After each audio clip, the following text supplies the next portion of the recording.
energy, right? You know that, right? That's it. You have to tell me more about what that means. I mean, I've heard of alpha males, but Right. the reason I was interested is because my neighbor, who was my brother's friend, they went to Hampton together, Hmm. and he pledged alpha. So that was my first exposure to any of the fraternities, and then I kind of liked the persona that they had, on campus. Right. So. Mhm. Okay, we definitely gonna talk about that. So I yeah, know Jabari is. Jabari's an alpha, right? Yeah, And all this, he told me some really interesting things about their history that I thought was really profound. So, yeah. yes, yes, yes, definitely. So come on in, people, come on in. We have Chike Akua here tonight. And we've been backstage rapping on the mic with each other. And we're going to have a nice, lively discussion tonight. And knowing the Tuesday Talk crowd, I know that you are in for a treat. Tonight, we are going to be discussing sacred science, African spirituality, Christian thought, all of that. So we know that that's going to be definitely something really exciting. So come on in, people. Come on in. Yes.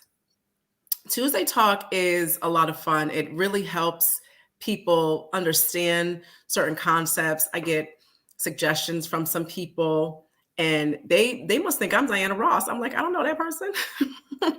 I can't just, wave a magic wand and get all these guests on, but I do try. Yes, please hit the like button and share. When you first come in, let us know where you're from. Yes, Sinette Ellen is from Orlando. I see Curtis Jackson, who is an initiate in the shrine. He is initiating right now. We have Sinette Cheryl Lee, who was in the chat all the time. Welcome and thank you for being here. Oh, thank you. Thank you. So tonight we have Chike Akua. He has extensive experience in African spirituality and African sacred sciences. He is an educator. He teaches at Clark Atlanta University. And as you all know, I graduated from Spelman College. Morris Brown just got their full accreditation back.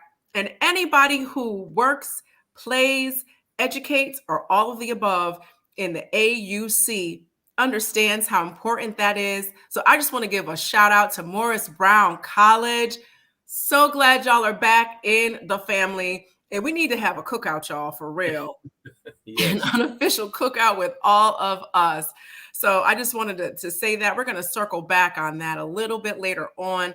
But from the bottom of my heart, welcome back, family, for real, for real.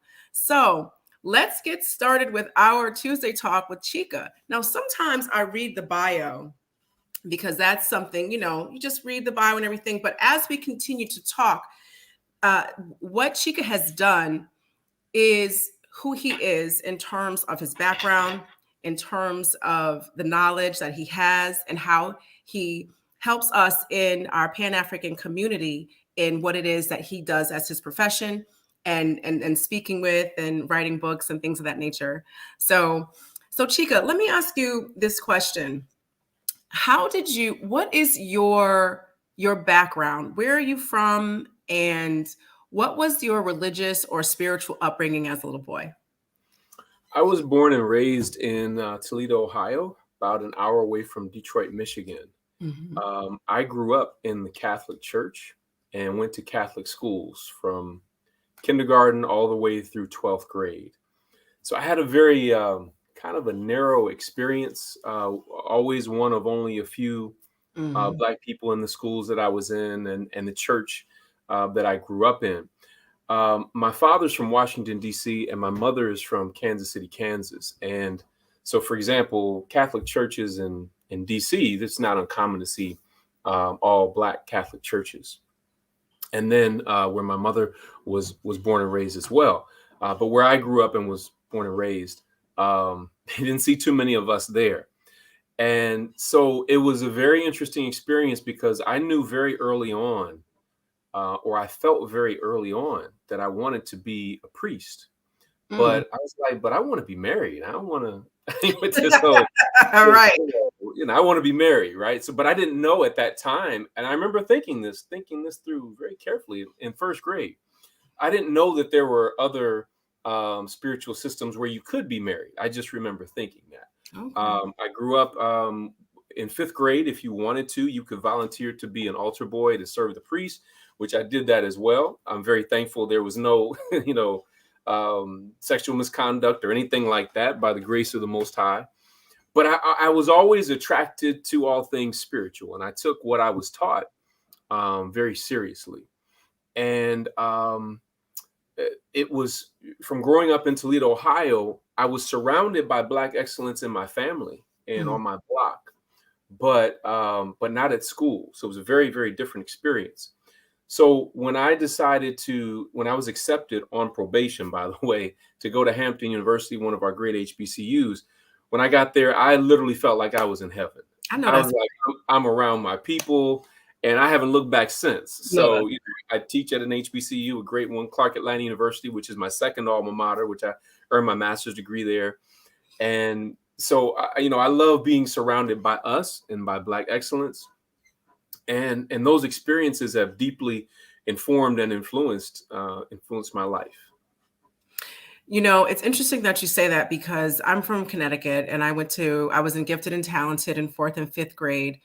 And then I was in prep school from 6th grade through 12th grade in the 80s and early 90s, when it was heavily Republican, and Connecticut was the richest state in the country at the time. So my experience was like uber white. When I got down to the AUC during freshman week, I just remember, so we have Spelman and Morris Brown, Clark Atlanta, and Morehouse. And it was like freshman week, we ain't had no classes. I was like, I love HBCUs. It was on and popping, right? I remember standing in one spot, and I looked around, and I was like, look at all these Black people. I was like, I love this. Right. So it's Nothing a feeling. That's right. It's a feeling that you get that like permeates in your soul. And once it's in there, it ain't going nowhere. It becomes a part of you. Mm-hmm. Very much so. My family is in Norfolk, and my mom is not as outgoing and extroverted as I am. And I was like, I'm going as far away as I possibly can. I ain't never been to Atlanta. I'm going right. I'm gonna like it. Don't worry about it. This is me all at 17. And my mom wanted me to go to Hampton, because Hampton was like down the street from grandma and my aunties and her church. I was like, Mom, that's a move for you. And I'm not doing that. But I do have family members who've gone to Hampton. And yes, Hampton is definitely one of our great HBCUs. So what was your major while you were there? I was English education, and I chose English because I love to write. I chose education because I wanted to go back and reach some of the young people who were like me, who needed a great teacher. I wanted to be the type of teacher I never had.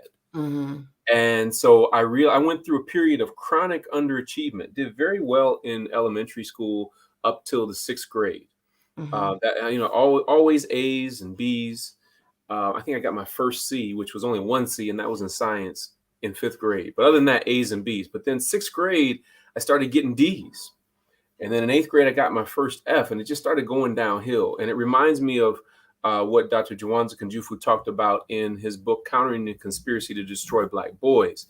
He talks about what he calls the 4th grade failure syndrome. And that is that Black boys enter into school very inquisitive, very energetic, but by the 4th grade, that's when they begin to slide academically and behaviorally. For me, it wasn't the 4th grade, it was the 6th grade. And I didn't recover literally until my senior year of high school. So going into my senior year of high school, I had a 1.9 GPA, and I was really struggling. I hope that's not any indication of my intelligence, but I had a dramatic transformation in my life. My sister, who graduated from college, came back to our hometown to teach. And so I would help her set up her classroom. I would help her grade her papers because she was teaching 4th grade. And she then began to tutor me. And she was able to help me to raise my GPA up to a 3.2. However, 3 years of a 1.9 doesn't average very well with one semester of a 3.2. Right. So I was accepted on probation to Hampton University. And the probationary period was I had to go to the pre-college summer bridge program. And if I was able to maintain at least a 2.0 GPA in that program, then they would accept me as a full-time student. Well, I didn't get a 2.0 and I didn't get a 3.0. I got a 4.0 because I was so thankful just to be able to be there. And I was not going to mess up my chance. And so I got a 4.0, was accepted full time, and never looked back. That is awesome. And you're one of our great scholars. And you're one of our great scholars. And that story rings so true. We were talking earlier. I substitute taught at a prison pipeline school here in Connecticut. And I always had good teachers. I didn't have my second grade teacher was Black, but she was my only Black teacher, like from kindergarten to 12th grade. And then when I went to, your HBCUs, when you start having Black teachers, professors, you meet people who were like the first Black woman to get a PhD in chemistry, stuff like that, teaching in these great HBCUs. But when I was at the school where I was substitute teaching, there were landmines, all not figurative landmines for these students. Like the bathroom was a landmine because the school was like so incredibly huge, and you only had 10 minutes from one class to the next class. And sometimes they would be clogged. I mean, it was ridiculous. And they were just penalized every step of the way. And so I wanted to be that teacher, just like you wanted to be the teacher that you didn't have. I wanted to be the teacher that they clearly did not have, especially as a black person at the school. That's majority kids from our Pan-African Black kids and brown kids, Hispanic kids, Black kids, continental foundational Black Americans, just brown people, us, And so I was trying to find a school that they could get accepted to, and my cousin recommended Johnson C. Smith, and Johnson C. Smith had one of those type of bridge programs. Mm-hmm. And so I contacted the admissions office, and I would go speak to the kids, and it was really only the guys who listened to me. The girls just listened like this, but they did their own thing, and I had to pull teeth to do that. But I would go snatch the guys out of lunch. And we would apply, and I did the work, and the guidance counselors were against it. The principal was against it. I mean, it was like a big deal. And so I got some of them into school. A couple of them are in there now. COVID, one transferred back to Connecticut. One's going to graduate next year, I think, and be a doctor. So, and I'm helping another one in Illinois. He went to a different school, Missouri. But the bottom line is these guys had, not just those, but these guys had these really low GPAs. But when you have conversations with them, you understand how smart they are and how intuitive they are and the dots that they connect. And how smart they are cognitively and naturally. And so the appreciation for the HBCUs is something that was just, when I become rich, I'm going to leave Johnson C. Smith some money. I am. I'm going to leave the open enrollment schools or schools that have that as a component, because we can't lose our brothers, because they're not going to be able to turn into Chike Akuas if we don't see how smart and brilliant these people are. Because at the school, you're just trying to graduate, and having coming out of prep school, just graduating wasn't enough. And I had no concept of that. You know what I'm saying? Well, so, you did for those young brothers what my sister did for me, because when she came back to our hometown and tutored me, none of her tutoring was academic in nature. It was all social, emotional, just like what you did for those brothers, telling them that they could do it, showing them the possibilities of what their life could be once they did do it, showing them how to get organized, giving them and helping them to anticipate what this class is about and what the teacher's going to expect.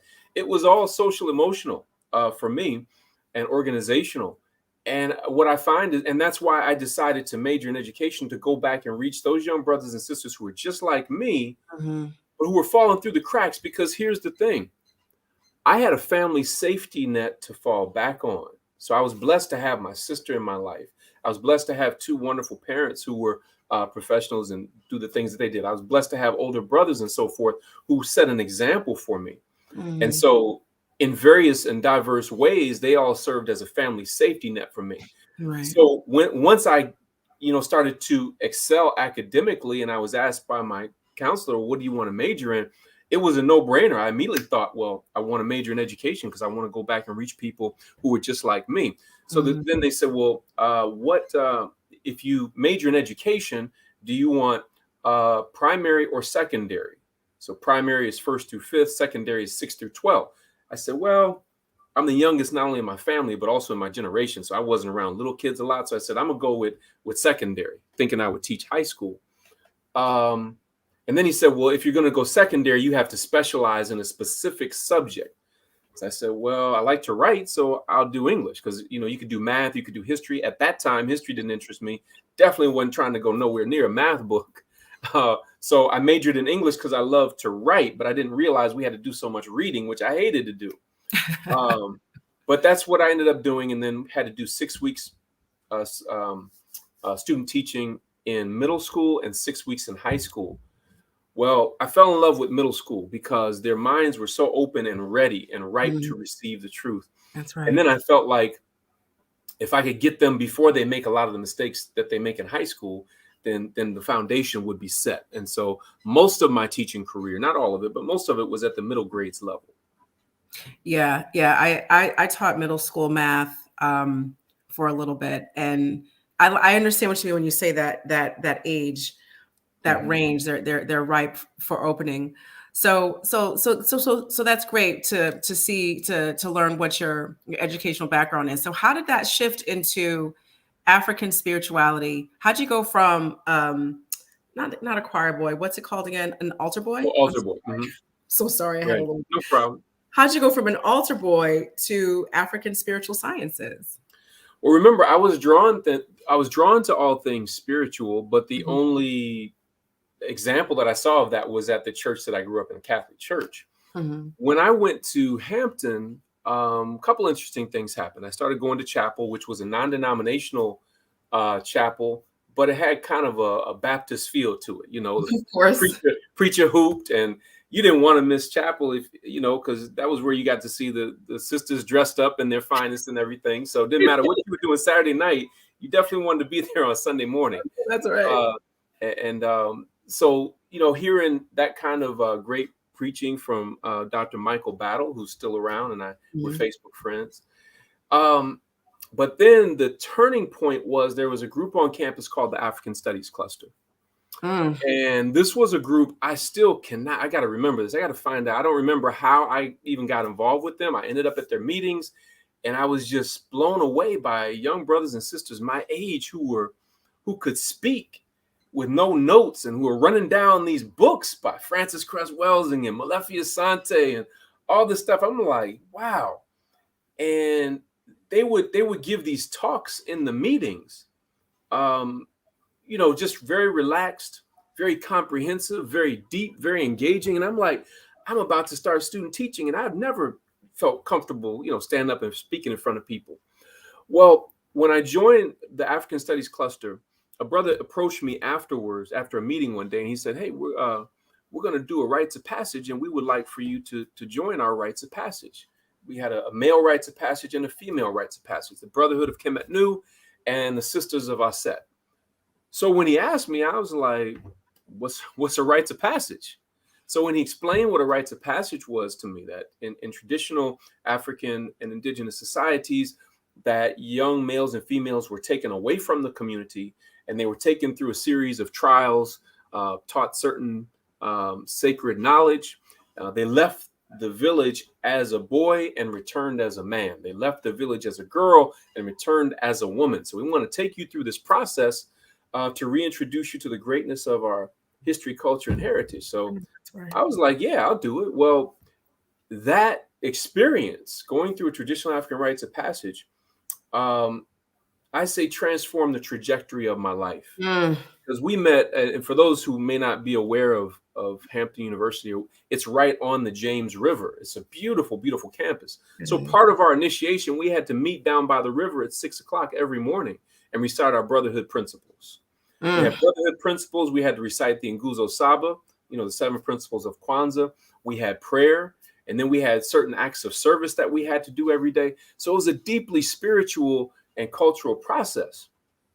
And in that, when it came to the final aspect of the rites of passage, we did our final rituals under Emancipation Oak, which is where a free Black woman by the name of Mary Peake was teaching captive Africans in the midst of the Civil War. So so you're on sacred land. Yes. And so the brothers looked at what our character traits were, and they gave us a list of names, about maybe 3 or 4 names to choose from based on what they observed in us. So when they showed me the list of names, I don't even remember what the other names were. The name Chika or Chike jumped out at me because it meant power of God. So it was what I was striving to be. And it comes from the Igbo nation in West Africa, which would be primarily in present day Nigeria. Wow. That's I wasn't expecting that. That is amazing. I've been to Hampton's campus a couple of times, so I kind of had a little bit of a vision of what that might have looked like. That was beautiful. Yes, rites of passages do change the trajectory of your life. I went through a rites of passage when I was around 7 or 8. I had it was with the Artist Collective, founded by Jackie McLean, who was a jazz musician who was from New York City. Jackie and Dolly McLean, and we just learned about ourselves as Africans here in the Americas. And so going through initiation through the shrine, it made me think back to when I did that as a kid. I'm like, wait a minute, I've been initiated. And so, yes, initiations definitely change the trajectory of your life, because you have this frame of mind shift that just like when you get that feeling when you step onto an HBCU and you're like, I am here, right? Because you've been in this all white environment, you see all your people, that feeling never goes away. That really what that is that knowledge. You cannot unknow what that feels like. And it's the same thing with the rites of passage. Once you are connected to yourself, your inner, who you really are, you can't go back from that. You might fake it and do whatever, but it's with you, because you can't unknow it. You can't unexperience learning yourself. Yes. Right. And when you said that you went through when you went through initiation as a child, in African tradition, it's not uncommon to go through initiation several times in your lifetime. So I've been through at least 3. The first one would be the Brotherhood of Kemet Nu. The second one, I was initiated into the Jegna Collective, which was an African educators think tank that was initiated by Nana Bafora Amankwetsi II, also known as Dr. Asa Hilliard III. That had a profound impact on my life. Wow. And then I would say the most recent one would be in earning my doctorate under a Jegna or under a Seba master teacher, who was Nana Dr. Joyce King at Georgia State University, who is a phenomenal elder and advisor. So it's not uncommon to go through several initiations. The challenge is, in our culture, in our community today, unfortunately, in most places and spaces, those structures are no longer there. Right. Unless you're fortunate to be in a place where somebody is doing a rites of passage for children or doing a rites of passage for adults and things of that nature. But those structures were indigenous to African societies, wherever we were, prior to alien intervention. Speak it. That's the truth. That initiation gives you information and responsibility to enter into the next phase of your life, and to understand that your behavior is based on your character. Generally speaking, that is initiation. And people and family, we had, just like Chika said, we had initiation all over the continent. Okay. And for those of you who are new today as your first time, or for those of you who've been here for the past 2 years, African thought and African spiritual system is generally, basically the same across the continent, which is you are responsible for you and you must be of good character. That's just a general broad brush that is applicable to African spirituality, African thought, African culture. So can you tell all of us, what is African spirituality and what is African sacred science? Well, they're very much the same from my perspective. When I say African sacred science, African emanating out of the hearts, minds, spirits, souls, culture, and history of African people. Sacred means that which is sanctified or set apart for a high and holy purpose. Science comes from the Latin word scientia, meaning to know. To know what? Whatever it is that you want to know. We had a scientific method for discovering that. And one of the first prerequisites of that method and of African sacred science would be rekshanu, which means knowledge of self.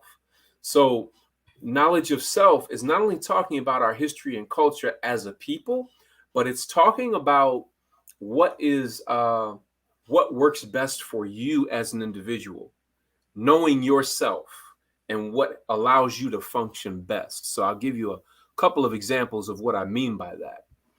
When we talk about individual knowledge of self, I function best when I have prayer and meditation as soon as I wake up in the morning. Okay. When I have prayer and meditation first thing in the morning, I feel more centered. My day flows much better. And it's not that undesirable things don't necessarily happen, but my ability to handle them is much better than when I don't do my prayer and meditation.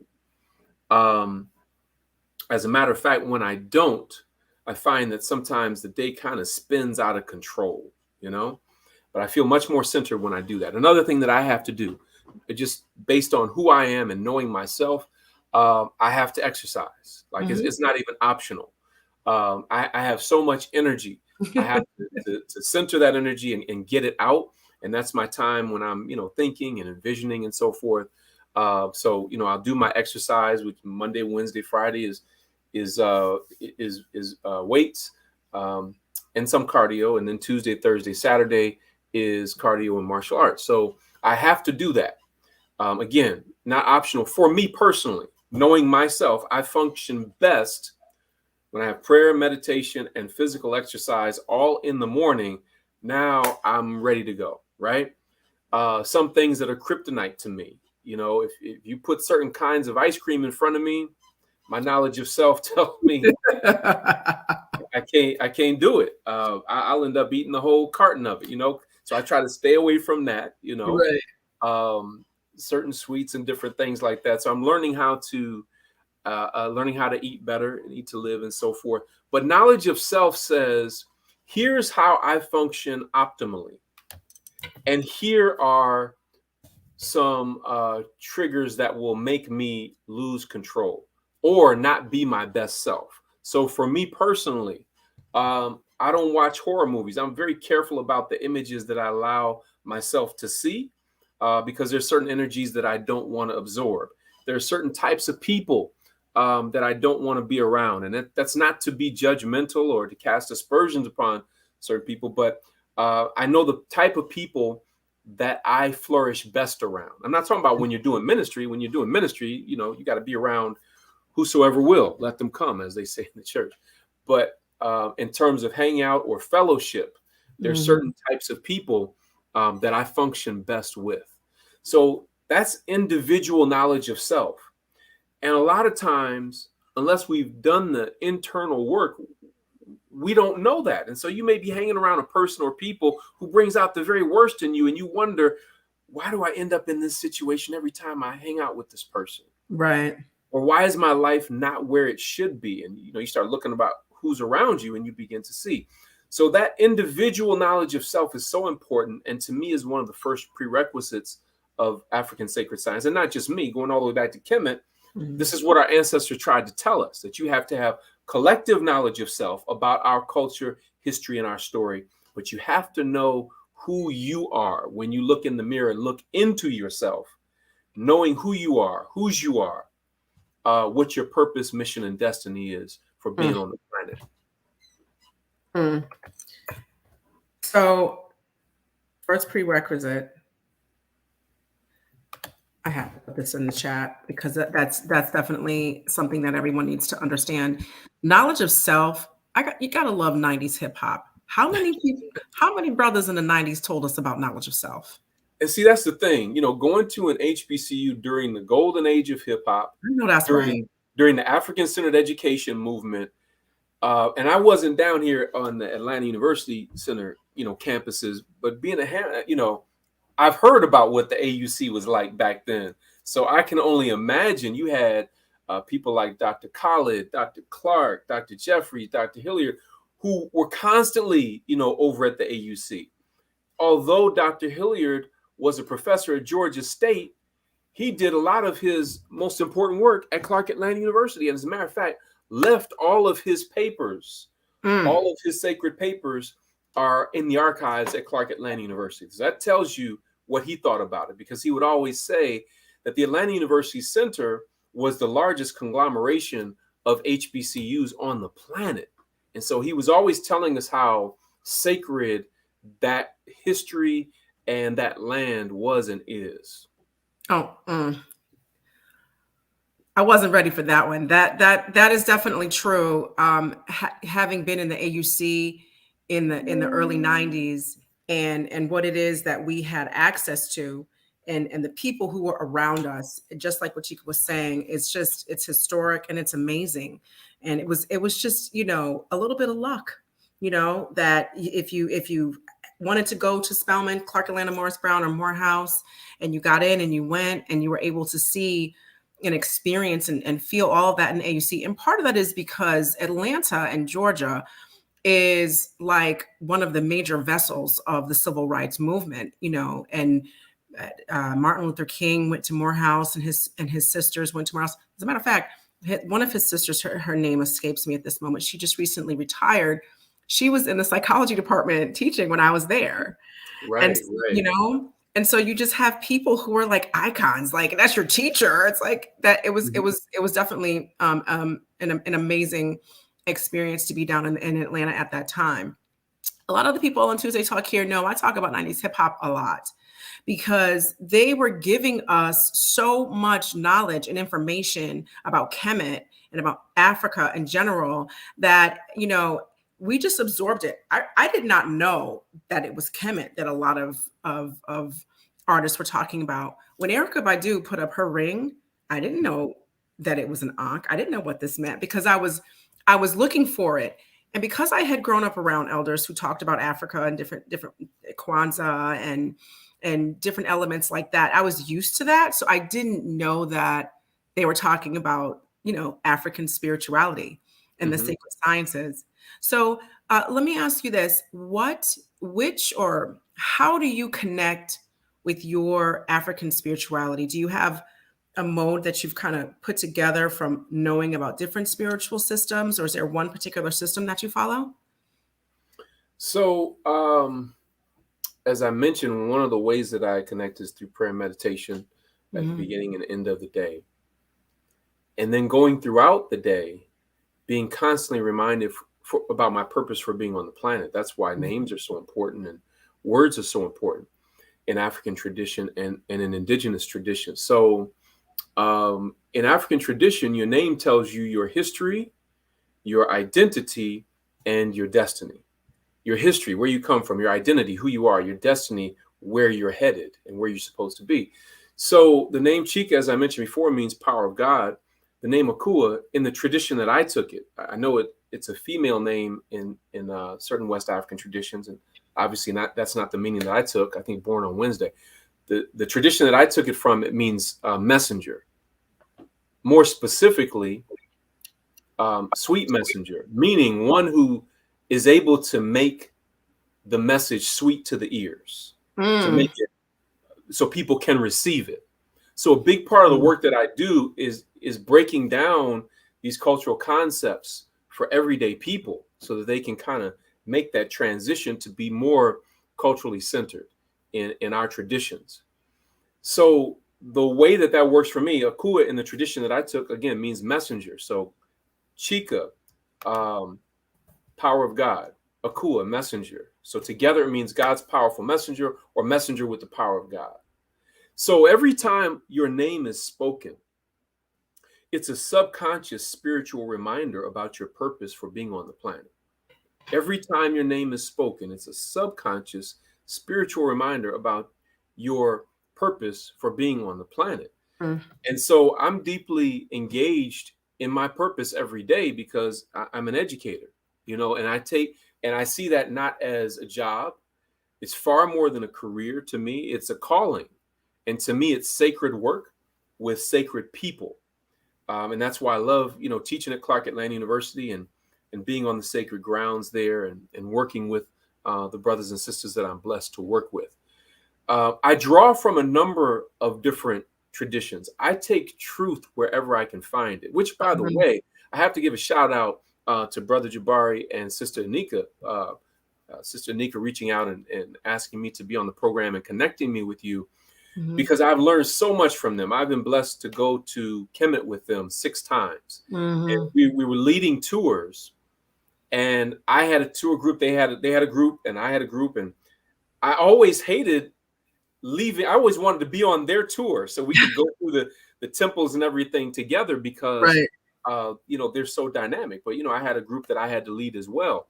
But I've learned so much from them over the years that has helped to center me deeper in the Kemetic tradition. And both of them will tell you, on any given day at any given time, they'll get a text from me asking some kind of question about Kemetic history, culture, or spirituality that I'm researching and so forth.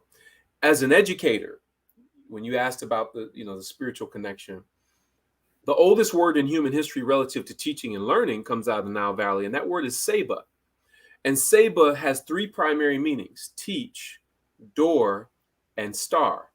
So that, along with other research information, tells us that the ancient African philosophy of education is that the teacher opens the door to the universe so that the student may shine like a star. Well, that's a completely different idea of education than most other traditions have. So our tradition of education has always been deeply spiritually rooted, and our master teachers have always been the priests and the priestesses who were very deeply spiritually centered.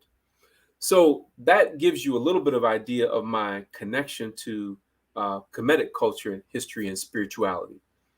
But as I said, I take truth wherever I can find it. So I still draw on a great deal of the things that I have learned over the years in Christian ministry and in the Christian tradition.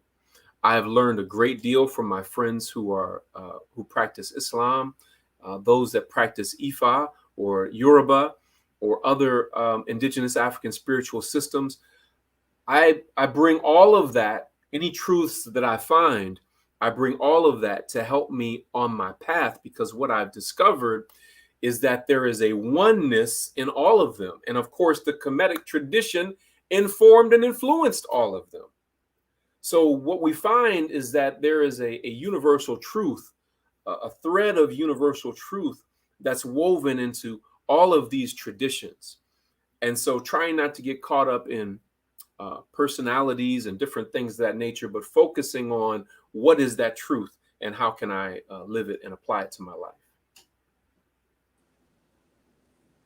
Hello, Chike? Can you hear me? Yes. So I'm back. So sorry. You came back at the perfect time. I literally just finished. So well, we planned it, guys. You see how in sync we are? All things work together for good. Yeah, that's definitely true. That's true. The last thing that I heard was you were talking about the meaning of your name. Can you just kind of give me a little, so I can jump back into the flow? Chike means power of God. Akua means messenger. Akua in the tradition that I took it. It also is a female name, but obviously I'm not a female. And so in the tradition that I took it, it means messenger. More specifically, sweet messenger, meaning one who knows how to make the message clear to the masses of the people so that they can receive it. So Chike, power of God. Akua, messenger. So together it means messenger with the power of God, or God's powerful messenger. So your name is a subconscious spiritual reminder of your purpose for being on the planet.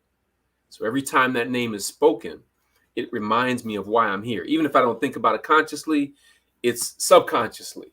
It's a reminder of it. I have to concur. And when you take your role on this planet seriously, especially when it involves helping your people to, break these mental chains, when you hear your name, it's almost the way I feel.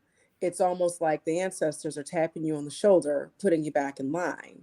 Anika and Jabari, I love them too. I've learned so much from them And I asked Anika and Jabari for my name as a priestess. I want a name. I want a name. When am I going to get my name? I want my name.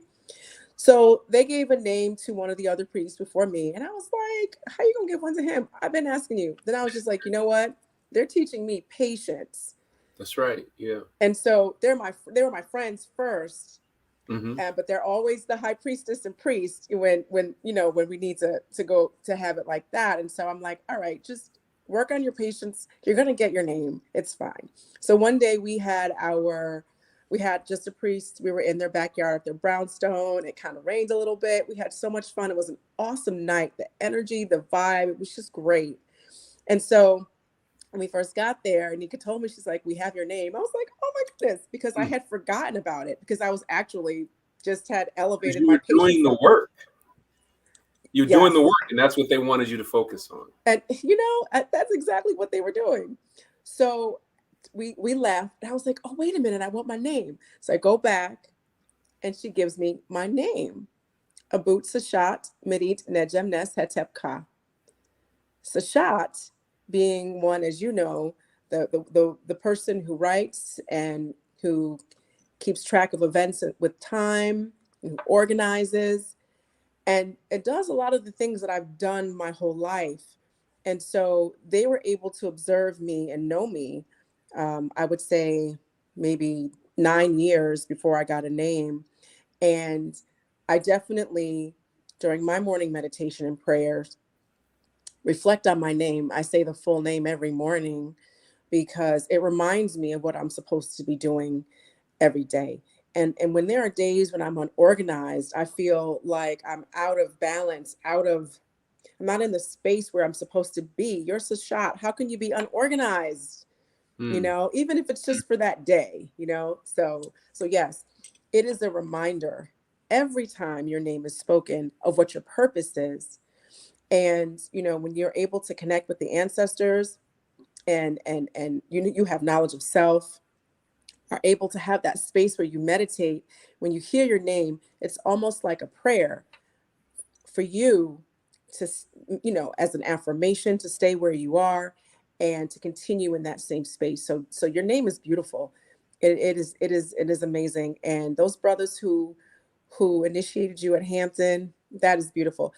There was a group like that at Morehouse when I was there. I'm not sure if it's still active. They still are. That group of brothers was called Kemet, and it was co-founded by Dr. Charles Finch, who I've come to know pretty well and who's had a powerful impact on the work that I do as well. So the impact of this kind of work, it spans generations. And what was most remarkable to me about the group of brothers who initiated me was that we didn't have immediate direct oversight by elders. And the reason we didn't have immediate direct oversight by elders is because the university would not give the African Studies Cluster a charter. So we were an unchartered organization who often was in conflict with administration and so forth. And so there were no faculty advisors or anything, but the brothers, many of them were from New York. And on the holidays, they would go back to New York and they would sit with Baba Leonard Jeffries. They would sit with Dr. Amos Wilson. They would sit with Dr. Ben and Dr. Clark, and they would ask them things, and then they would bring that information back to campus. They would bring back tapes. I'm dating myself now. If we're talking about tapes, they would bring back tapes of the lectures and different things like that. And so it was just remarkable to me how it was structured and how we went through it. And like I said, the impact, it transformed the trajectory of my life. And that lets you know how deep this is when you choose this path. The things that your life begins to attract. Right. To move to Atlanta from the Hampton Roads area of Virginia, to move to Atlanta and then have the opportunity to not just meet Dr. Asa Hilliard, but then to be initiated into the Jagna Collective through him, which opened up a whole new realm of possibilities and knowledge and information and insight. To be able to go to Kemet with Tony Browder and with Brother Jabari and Sister Anika and all these different things that your life attracts because you made a decision to center yourself in the best of our culture and live this path. And that's something that I want those that are listening to really, really consider, that when you choose to center yourself in the best of our culture, to honor the ancestors and to live for the Most High, you'll be amazed at what begins to happen and unfold in your life. That is so true. Because it's energy, and you put yourself in certain spaces, and the truth resonates with you. And just like what Chika was saying earlier, other energies from different people who don't have knowledge of self, who haven't done the work on themselves, they're just resonating in a space that is not them living in their purpose. And until they are, that's not something that's beneficial for you. When you open up and you move into the space that you're supposed to move in, it's really like at the precipice of the door, like the sepcats going from one sepcat going deeper and deeper and deeper, into the field of knowledge. So let me ask you this question. Is there, I know that you had mentioned that you kind of pull from different knowledge from where you get it. Is there, do you feel that because of your Christian background that there's something from Christianity that you still have with you that still kind of resonates with you? Absolutely. Again, I see things in terms of oneness. Some people tend to focus on differences. I tend to focus on similarities and oneness. And so when I began to be exposed to the Kemetic tradition and other African traditions, you naturally begin to compare what you're learning to what you already know. So one of the prerequisites of master teachers is that they take you from what you already know to what they want you to know, right? So as I'm learning this stuff, I'm comparing it to what I already have been taught, through religion and spiritual traditions and so forth. And to me, I was seeing things lining up. I wasn't seeing, obviously there were some differences. Right. But overall, when I began to reduce things to their least common denominator, we're talking about submission to one creator. We're talking about service to that creator and to all humankind. And then we're talking about the willingness to sacrifice to perform that service and to submit to the creator. So that was the big picture that I saw.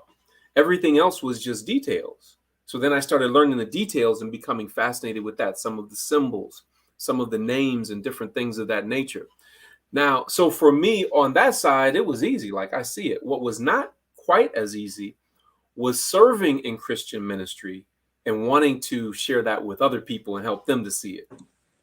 When most of their lives, they had been taught the differences, that this is demonic, that this is evil, that this is pagan, polytheistic, and all those different things that we've been miseducated to think about African tradition, culture, and spirituality.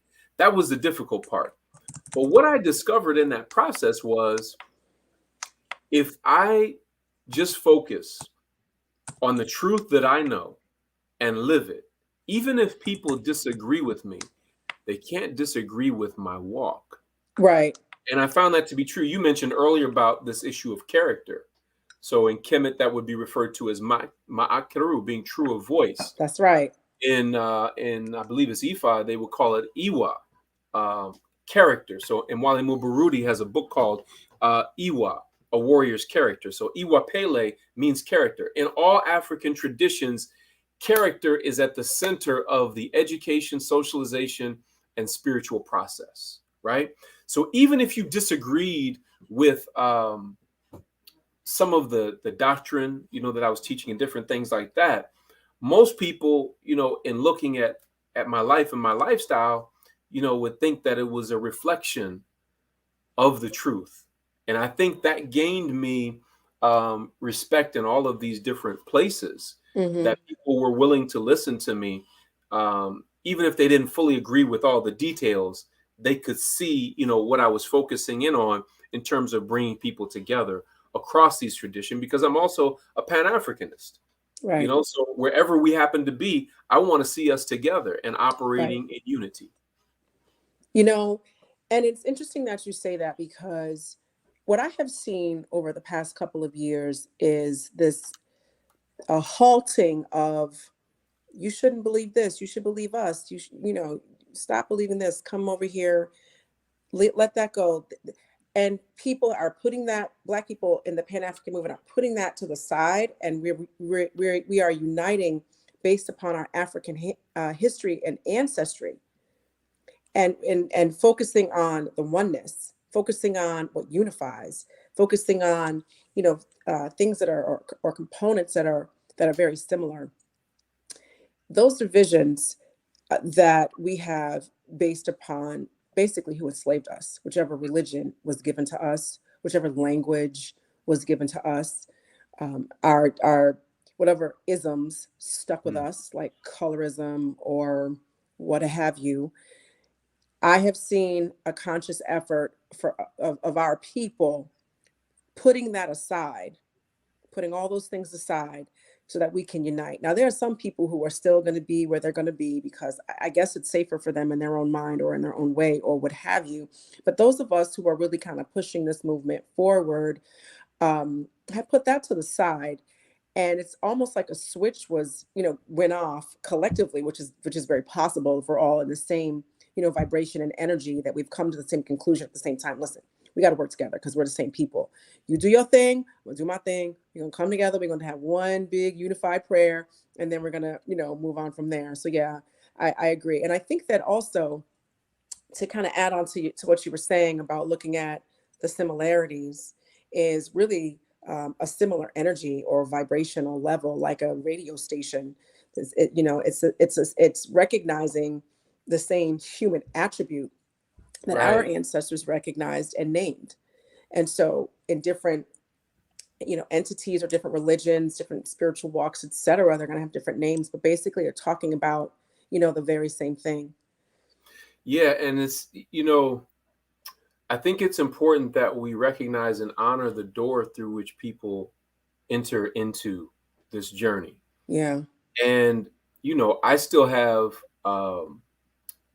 there's still people who have a prayer covering over my family, and they can't run down Kemetic spirituality and tradition, but they stand on what they do know. And I trust them to keep a prayer covering over my family.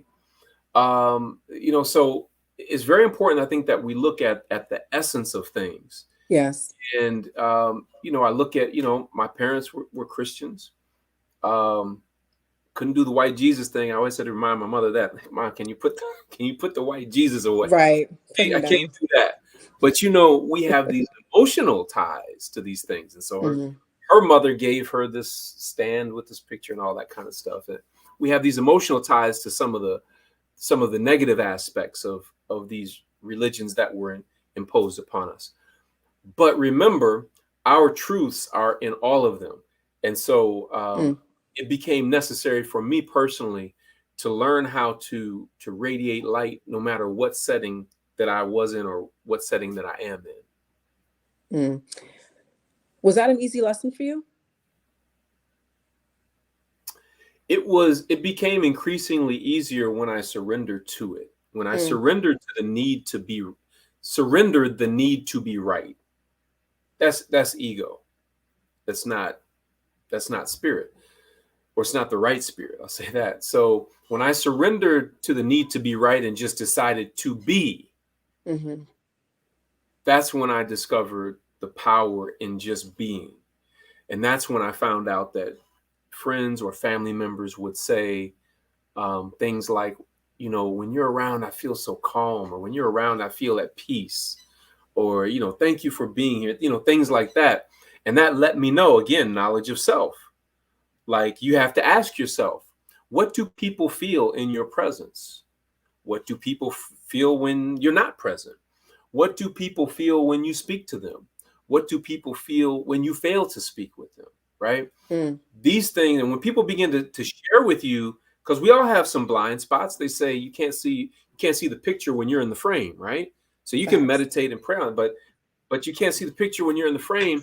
And so sometimes it takes trusted people to tell you what you look like.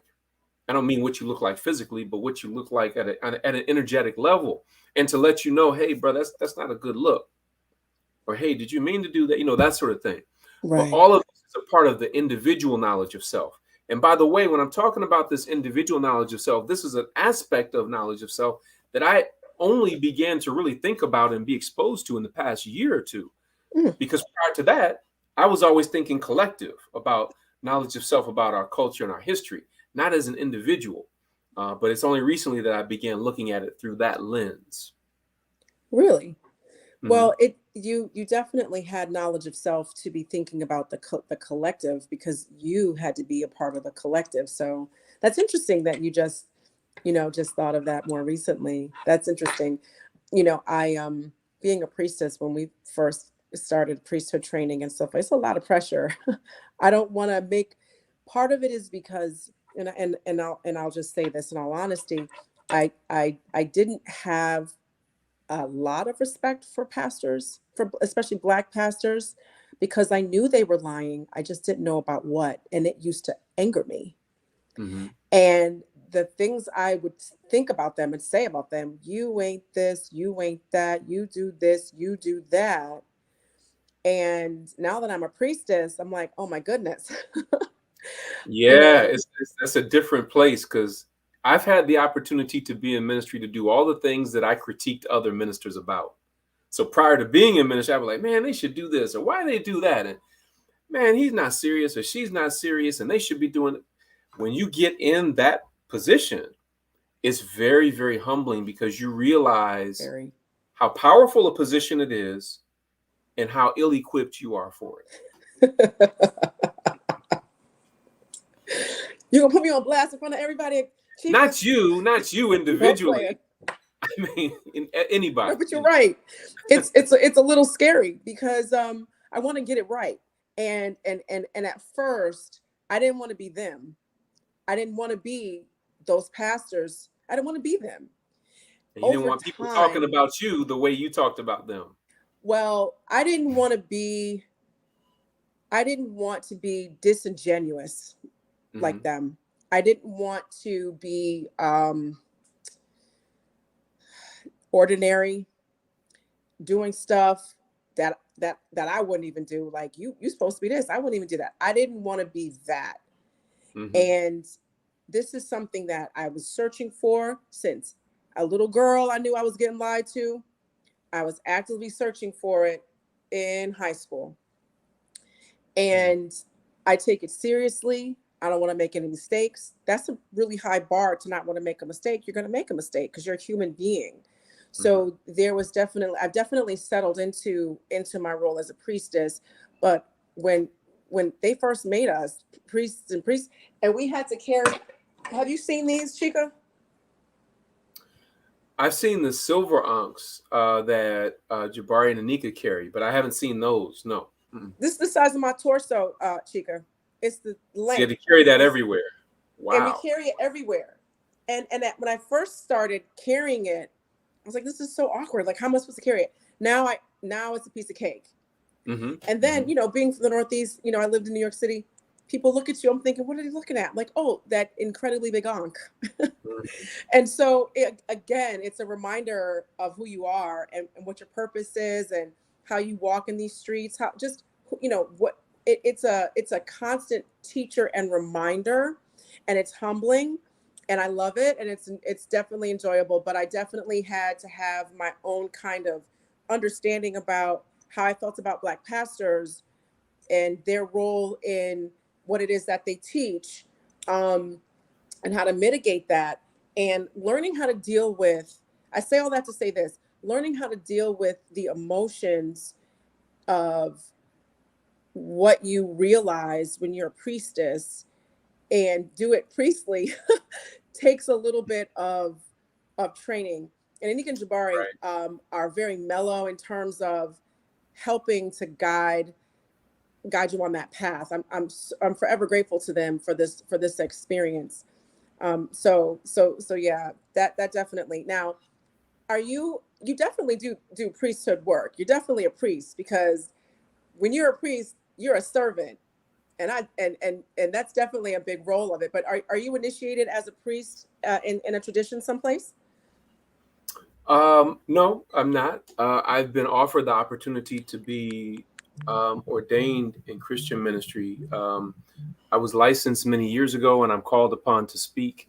Um, sometimes at churches and church events and things of that nature. But no. But the interesting thing about when you were talking about carrying your ankh, this is how my mind thinks. And these are the connections that I make. As soon as you said that, and I never thought about this before, all the years of seeing Jabari and Anika carrying their ankhs, immediately what came to me was Matthew chapter 16, verse 24. If anyone will come after me, let him deny himself and take up his cross and follow me. And you might say, well, I'm not about any of that. Taking up the cross, that's not the same thing. Well, we know the ankh is the first cross, right? And we know that it represents eternal life. So an example of how I see the oneness of these things, not the sameness, but the oneness, right, is that you're submitting yourself to the burden of walking this path. You had to make some life adjustments to carry that ankh every day.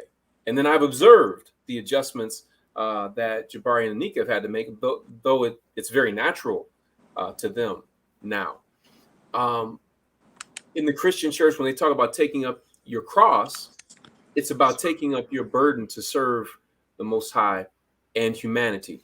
But anytime, I would come across Kemetic teachings or traditions, I would then always be led back to a scripture that was saying virtually the same thing, maybe different words, maybe different language, but the sentiment was very much similar or the same.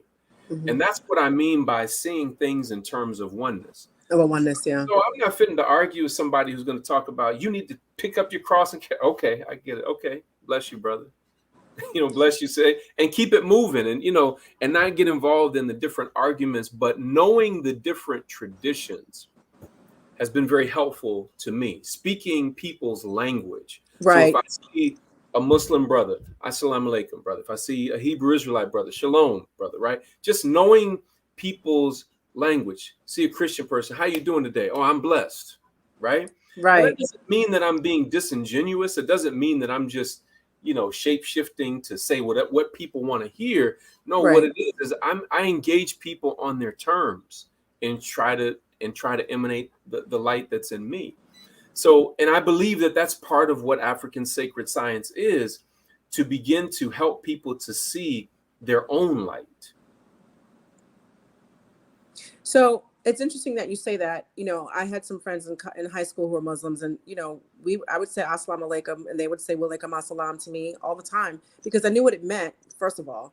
And it's a greeting. It's an exchange of care, of love, of how are you, and all of that. So I definitely agree that there's there's a genuine energy in greeting people and interacting with them on their terms, especially when it's just a different language, if you will, rooted in something that's closer in a oneness than a difference. So why is it important for us as Pan-African Black people to know what sacred science is and to know what African sacred science is? Well, for one thing, it will enhance your life tremendously because it will teach you the laws of cause and effect. Earlier on in our conversation, very early on, you used the term luck. So, for example, in the ancient teachings, it would say that luck is a word for a law unrecognized. Luck is a word for a law unrecognized. So when you start studying African sacred science, you begin to learn cause and effect. You begin to learn how to attract certain things in your life, how to repel certain things away from your life and loved ones. And you begin to learn how you function optimally. You begin to learn how to achieve the things that you're striving to achieve. And for me personally, it's enhanced the quality of my life across the board. But here's what I've noticed, and this is why it's so important that you dress the way that you dress. This is why it's so important that you wear your ankh and wear it proudly. Everywhere that I go, our people are searching and they want to know the truth. So I promise you, wherever you've been today, if you've been anywhere, I promise you, somebody's having a conversation about you that you don't even know right now. They're going to say, I saw this woman and she had this thing on her arm, or if they know what an ankh is, she had this huge ankh on her arm. And I wanted to ask her about it so bad. But just the energy that you represent by carrying your ankh every day, makes a huge difference. For me, whenever I go to speak somewhere, 99% of the time, you will see me with my cowrie shells on, and or you'll see me in African clothes. When I was a classroom teacher, I wanted to make sure that I always had on something that would speak to our culture as a people. That's right. And so for many years, because of the school system I was operating in, we had to wear shirt and tie and so forth. So sometimes I would wear a kufi with my shirt and tie. A lot of times I just had a little ankh ring. And that little ankh ring, for some reason, my students would always ask me about that every year. So I say all that to say that our people are hungry for this knowledge. And that's why it's so important to have the Center for the Restoration of Ma'at, the Shrine of Ma'at, and the wonderful work that you all are doing, because our people need to have a place to go to. They need to be able to come up to you and feel comfortable because of how you represent yourself, to ask you questions. Well, why do you wrap your hair? Or why do you have an ankh on? Or why are you wearing all white? Because what I find is a lot of our people are on the fringes of this consciousness. They were raised a certain way, but they're being drawn toward this consciousness, but they don't have accurate information. And so they have to be able to come to places like this, or to people like you or me, to be able to get accurate information from people who are living it authentically. That's right. That's right. You know, I didn't have the right words to ask either. And I was around it and just didn't know what I was around, you know? So I listen, I felt that when you said that, because the age that I was when I was around all of it was so young. And this is something that I don't struggle with it anymore, but I maybe I need to let go of it 5-10%. If I had asked the right questions, or just anyone, just ask somebody, what is Erykah Badu's, ring? What is that? Just one question could have changed a lot, a lot for me in that. But you're where you're supposed to be at this sacred space and time. I think about so many different students, faculty, staff have come up to me at various times. I may just be walking across campus with a shirt on with my cowrie shells, or with a dashiki, or with something African on, and somebody will stop me and say, "Oh man, I love your outfit." Or I've had students to tell me, "I just appreciate how you represent yourself." They're drawn to me. They don't even know what they want to ask me, but they'll come to my office, and somehow a conversation will get started. And that's the energy, that's the spirit. That's African sacred science in practice, because we're emitting a frequency that people are tuning into, and they're drawn to this spirit and this energy for a reason. The listeners to this evening have heard us talk about HBCUs, and I talked about how literally an HBCU saved my life. But I want to be very clear. I don't want the listeners to think that HBCUs are necessarily African centered. Right. That's not necessarily the case. Right. I think what you will find is that there are pockets of consciousness. That's right. Professors who represent this quality of knowledge. And I just determined that I was going to be that one who was doing that, So that's why we do this work. And it attracts people in ways that you wouldn't even begin to imagine. It's interesting you say attract people, because Anika and I met because we were volunteering for an organization. I walk in, I'm talking to someone, and I just turned my head, and Anika was right there. And I ended my conversation kind of quickly, and I walked over to her, and I was like, "Hi." And I go, "My name is Sai. What's your name?" "Oh, it's Nika." I was like, "Oh, nice meeting you. What is that? What are these rings?" So you did do that. I literally did that. And I was like, and I'm like, "These are so beautiful." I go, these are more than just rings. These are amulets. What is this? What does this mean? That was our first conversation. It was me like literally beelining over to her, being like, "What does this mean? What does this mean? What does that mean?" And so, and now when people ask me questions, so Anika was like, oh, okay, where do I begin? And so when people ask me questions, sometimes I'm like, where do I begin? And I'm like, oh, now I understand why she did that. But yes, people being drawn to you is a real thing, because I was drawn, like, I felt like I was like sucked in by like this vortex over to It's her. magnetic attraction. Yep. And it's a very, very, very real thing, even to the uninitiated. Mm-hmm. It's like you didn't even know why you were being drawn, but Didn't you know. had to respond to it. Yep. An example of an experience that I had with that was, I remember seeing the jazz artist Pharoah Sanders in concert outside at the Atlanta Jazz Festival. This was years ago, maybe in 1998, I want to say. And you know how when you're at a concert, you're kind of listening for them to go into their first song or whatever. But it wasn't going into the first song. It was like this long kind of episode. And then I realized as I was listening to it, oh, he's doing a ritual on stage. And so, you're outside in the night sky and you're listening to these different indigenous sounds of his entire band. It was absolutely amazing. But I was looking at something that I couldn't explain or articulate. And then it became clear to me what was happening. And that's why I said that what we represent is something special, even to those that are uninitiated, so much so that they can't deny it, and they have to learn more about it. They have to seek it. People tell me, oh man, I heard people in my family talking about the ujat, or the first eye, or the third eye, and then I saw it in your presentation. And now, since you explained it, now I can go back and talk to people in my family about this and what it really means and everything. I have countless examples of that sort of thing that happens when you walk in your authenticity. That's right. What sacred science is all about. That's right. That, you guys, that happened. That's how Anika and I met.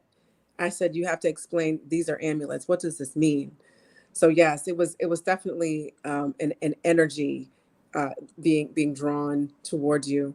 So I definitely want to say thank you so much for being on the show tonight. Guys in the audience, everybody, I'm sorry I wasn't able to read the questions because I had to switch from my computer to my phone. And I know a lot of times that we do have that interaction. I'm going to read some of the comments and try to get some answers, and I'll update the flyer so you have that. But I do want to say this. When I was at Spelman, I was Miss Alpha Phi, which is, I was an Alpha Queen for the Alpha chapter at Clark Atlanta, Alpha Phi Alpha chapter, Alpha Phi Alpha fraternity, Alpha Phi chapter. And so I was saying earlier that Chike has alpha energy. And he said, what does that mean? Alphas are smarty pants. Alphas know a lot, and they know a lot, just like Jabari. So I was just saying, you just embody some of that energy. And, so I'm not going to say that all Omegas are, jumping around at a party, but when you're in college, that's pretty much what they do. They're judges and surgeons and right. all of that now. But in college, that's kind of what that was like. So Sure. Well, all of that is recognized, and of course, all of the fraternities and sororities come out of the African sacred science tradition, though they're Greek letter organizations now. It comes out of our traditional rites of passage, and if you look at the different rituals, you can see it very, very clearly. And one of the courses that I teach is history of higher education.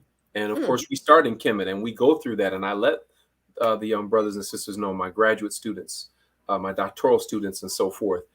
And, when you mention the alphas, of course, that's, the first fraternity. And one of the things that Jabari told me about them, well, I already knew that when you're online as an alpha, you're called a Sphinxman. So they had the brothers at Cornell who founded Alpha Phi Alpha. They were aware of this history. They didn't have the original Kemetic names back then, but they went with what they had. So they said Sphinxman, and you'll see the picture of the Horimaket, what the Greeks referred to as a sphinx, on their iconography. So there are all these connections. And what I've discovered is that if we focus on what we have in common rather than the differences, I think we'll get much further. But for those that want to continue on this journey, even after this call, I want to encourage you to go to blackhistorypower.com. Blackhistorypower.com has my entire catalog of African origins videos. Oh, awesome. And at the top of that webpage, blackhistorypower.com, www.blackhistorypower.com, what you will find is a free online course. So when you sign up for that, put your email address in. The system will send you a free video, 6 free videos, 1 per day for 6 days.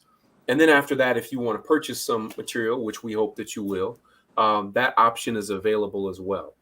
In addition, we specialize in bringing this information to our families and to children as well. So if you like what you heard and you feel like it's good for our people, I also want you to check out readingrevolution.org, readingrevolution.org, because that also contains some of our most recent online material that will help you and your family. We also have captioned videos about our heroes and sheroes, both ancient and modern. So I definitely want to encourage everybody to go to readingrevolution.org.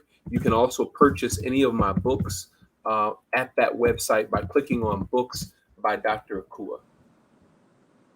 Chike, thank you for that. I always end with letting our Tuesday Talk audience know where they're able to find all this information. And I'm going to get these websites and I'm going to update it on the flyer like how I normally do. So you'll have all of his contact information. It'll be there for you. You'll be able to click on it and go right to his page. I looked at his page and I'm like, this is amazing. I'm like, I don't even know what I'm going to ask this man. I could have him here all night because there was so much stuff there. But you know what, Chike? I have one more question for you. Mm-hmm. Which school is the real HU? You trying to get me in trouble tonight. Is it Howard or is it Hampton? Is it Hampton or is it Howard? You know, one of the ways that I get around some of the controversy, I said, for me, the real HU is Hampton University. See, that's a nice alpha answer. Very nice, and nobody gets their feelings hurt, and then you want to hang out with them and learn something from them. I do want to make something. They tried to throw that in my face when I was speaking at Howard, and they said, after they introduced and found out that I was from Hampton, they tried to say that. I said, well, y'all got a Hampton brother speaking to you here at Howard. Y'all invited me here, but that's a whole nother thing. I'm not going. That's ego, right? That's ego. So I'm not going to get involved in that. You know what that is, y'all? With our HBCUs, we family. So we gonna dig at each other. We gonna poke the bear a little bit. But let me tell you something. Don't talk about no HBCU, because then we all graduated from HBCU University, and we ain't gonna let you talk about none of the other HBCUs. I do want to make something clear in the chat. I am not a member of a sorority. So I'm not a member of a sorority. I don't know why anybody thinks that. I just want to make that very clear. But so Chike, it was so great having you on, and it was really great having this. Like, I feel like we had a fireside chat kind of vibe going. Definitely. So thank you for joining us, and remember, everybody in the chat, I'm going to read some of the comments, see if I can get some answers. I'm going to repost I'm going to post his contact information as an update to the flyer on the Shrine of Ma'at's Facebook page. So please visit back tonight or tomorrow. Give me some time, y'all, so y'all can come back tomorrow for it, okay? But it'll be there, I promise. I want to say thank you to the Tuesday Talk audience for showing up every Tuesday and being a vessel yourself, being a vehicle yourself to transmit all this information that we get from our great guests. Listen, we talk about Dr. Ben and Dr. Clark and Dr. Aisha Hilliard and Francis Cress Welsing. Well, guess who Chike is? Chike's at that level. You're going to be talking to your grandkids, but like, yeah, we used to watch a Boots to Shot on Tuesday Talk, and she had Chike on there. And so I just want you to understand that the people who we have here are at the forefront. They have taken the baton from our elders. They have taken the baton from our ancestors, and they bless us by being on in this venue and in other venues to get this information out while we are in the information stage or age rather. We are going through the revolution. Our brother Gil Scott Heron told us the revolution will not be televised. You want to know why? Because the revolution is in the mind. He said that part in the verse too. Okay, so I'm going to leave y'all with that. Thank you again, Chike. Thank Shema you so Ma'at much. and family, have a safe evening. Dua. Tua.